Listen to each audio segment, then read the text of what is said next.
It's another day. Some days you will feel motivated, and the other days no motivation at all. But discipline will just set you apart. And yesterday I don't feel motivated, but I did it. Today I'm feeling a bit motivated, and everything is going well. It's just to show you that there is a motivation day and then there's a day for discipline. So it is best for you to always show up with discipline, showing up without the music. So when the music goes off, you still have a discipline which is natural. So just to show you another day of dedication, putting the hard work while others sleep. Yes, there is a road, the world are sleeping and we are studying. So let's go.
So we should be over around 1 to 2, 2 to 3. Should be over around 3:37. Yeah.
It's another day. Some days you will feel motivated, and the other days no motivation at all. But discipline will just set you apart. And yesterday I don't feel motivated, but I did it. Today I'm feeling a bit motivated, and everything is going well. It's just to show you that there is a motivation day and then there's a day for discipline. So it is best for you to always show up with discipline, showing up without the music. So when the music goes off, you still have your discipline, which is natural. So just to show you another day of dedication, putting the hard work while others sleep. Yes, there is a road, the world are sleeping, and we are studying. So let's go.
So we should be over around 1 to 2, 2 to 3. Should be over around 3:37. Yeah.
Here's the truth. There are 8 things that you might be doing right now that would make 2026 the worst year of your life, but most people have no idea that they're actually doing them. I started from zero and built a multi-million-dollar company by doing the exact opposite of what I'm about to tell you guys. So if you want to ruin 2026, keep doing those 8 things. Let's get into it. Number 1, make decisions permanent. Okay, the fastest way to stay stuck forever is to believe that every choice that you make is a forever decision. I used to think that keeping options open was smart.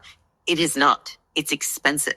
Every maybe that you have is like, it's this tax on your attention. So it's like, I think about it like every open loop is leaking your attention, and your attention is more valuable than anything. I can tell you this because I am the queen of open loops. I'll give you a really specific example.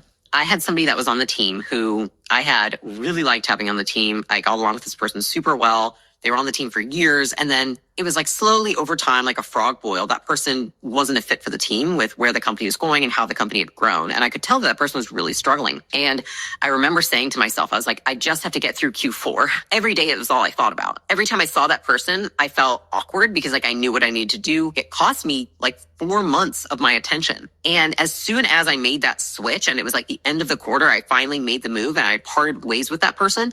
I was like, I can't believe I took this long to do it because I have all this attention back. And then I saw, I was like, oh my gosh, I wasn't driving forward some of these huge initiatives in my company that were really important to our growth. And I told my team, I had literally said this to them last year. I said, I set us back by an entire quarter by doing this. And I just want to acknowledge that. So if I wanted to keep ruining my life, this is exactly how I would do it. I would delay firing somebody for 6 months because what if I'm wrong? What if they change? What if it's actually my fault? I would refuse to kill projects because we've already invested so much in them, right? Well, we spend all this money and we have all this time. We hire these people for it. Like, we should keep doing it. And essentially, I would keep every door open, commit to nothing, and move on to nothing. Now, here's what happens when you do this. Indecision compounds into sunk cost. Then your best people will leave you because you won't make the call. Now, the real cost is that you end up with a mediocre team because they don't believe in a leader that can't make decisions, or a mediocre relationship because somebody doesn't want to be with somebody who isn't decisive in a relationship or their life. And you have this huge decision debt that eventually forces your hand anyways, but later when it's more expensive and you get less of what you want and more of what you don't want. The truth is, most decisions are reversible, like most decisions in life. The cost of making the wrong call is almost always lower than the cost of making none at all. You want to treat decisions like experiments, not permanent irrevocable vows that you have made in your life. Now, this applies to all decisions, not just business decisions. I think I tried to use some examples about relationships, which leads me into this. Number 2, keep the wrong friendships. Okay. Everybody talks about like finding your group, finding your tribe, finding your people, but nobody warns you that growing as a person also means that you outgrow a lot of the people that you are friends with right now. I used to have friends that would like roll their eyes when I talked about bettering myself. I remember like I literally stopped talking about my own personal growth, my life, trying to get better at business, trying to get healthier, because all of my friends, when I would say it, they would roll their eyes. They would kind of talk, they would like say stuff behind my back. What it led to me doing is that I just got quiet. And if anything, I thought that me being quiet meant that I was being humble. But here's what I did not realize. I was actually letting their ceiling become my floor. They were the people that were keeping me stuck. I don't know if you've ever heard of like the law of the thermostat, but essentially like if you want to move up in life, then you need to move your thermostat. Well, who sets the thermostat? It's you plus the people around you. I can tell you guys this. This is something that the first time I ever had to do it was when I decided I wasn't going to drink anymore. I was going to lose weight and I was going to like really try and stop being a off in my life. I was like, okay, I'm going to stop being a shithead. And so I said, I can't hang out with shitheads, right? I don't think I can do this because they're not happy for me to like better my life and be healthy and be happy and achieve things. Like, they thought it was like lame. And they were like, why don't you come out and drink and do drugs? Why aren't you smoking weed anymore? And like, I get that. And that's totally fine, but it didn't work for me anymore. If I wanted to keep ruining my life, this is exactly how I would do it. I would downplay my wins around certain people to keep them comfortable. I would avoid talking about my business because they wouldn't get it. And I would schedule time with people who make me feel like shit about myself for wanting more for my life. Now, here's the problem with you doing this. You editing yourself to fit old versions of your life, it takes away the space for your newer, better version to arise. And so it's like, it's one of the saddest things in life. I'll be honest with you. It really sucks, but it's the truth. Your peer group determines your trajectory more than your talent. So if you have to shrink yourself to fit in, you are in the wrong room and you need to reconsider. And again, this doesn't mean that they're bad people. It just means that they might be a bad fit for you right now. It's so much easier to get what you want when you surround yourself with people who already have it. Now, once you find those people that already have it, you want to make sure that you invest all your time in that. And that leads me to my third point, is avoid being the villain. So I thought when I got into business that being a good leader meant that nobody would ever be upset with me. So wrong.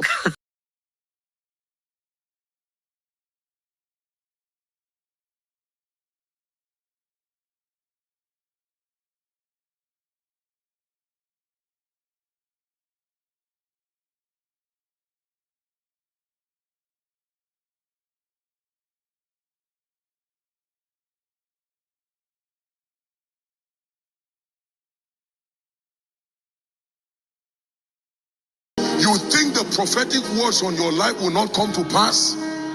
Then you don't know the power of prophecy. As they come every week, that you are rising, that you are shining. Please sit down. Let me wrap up. Let me wrap up.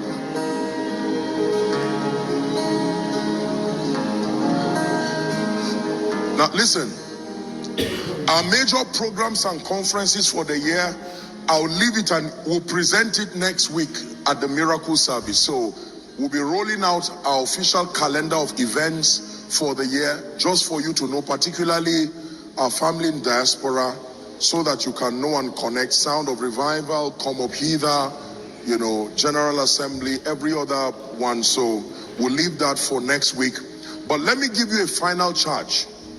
How to maximize your 2026. This will be the final charge very quickly. Number one, be intentional about being present and participating in every service and every ministry activity.